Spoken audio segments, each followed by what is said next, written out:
Hey guys, it's Ivan with Lumberjack Flooring, and I'm checking out this $6 million house.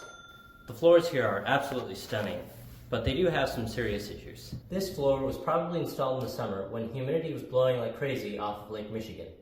This causes a lot of these boards to swell up, and a few years down the road and a few winters pass, and this is kind of what we're dealing with now. Let's take a look at why this happens and what you guys can do to prevent it. We're about 100 yards off of Lake Michigan.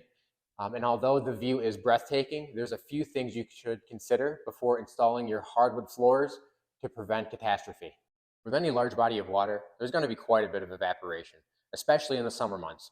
The wood's going to expand a little bit as the moisture content in the wood itself is higher. Now in the winter months, the wood is going to contract because the moisture content in the air and the wood is less. That lake may eventually freeze over entirely, which will dramatically decrease the moisture content of the air and thus the wood. And this is going to cause the gaps to increase even more.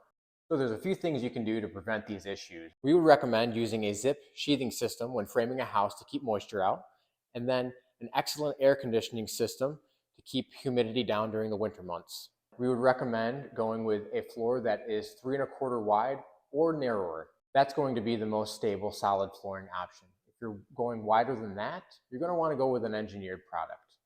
Now, that could be one of the reasons this is happening here, and it likely is. This is all solid wood. It's 3 1/4 inches thick of white oak. A wide plank floor like this should always be engineered. It's our company policy to never install anything wider than 5 inches that isn't engineered.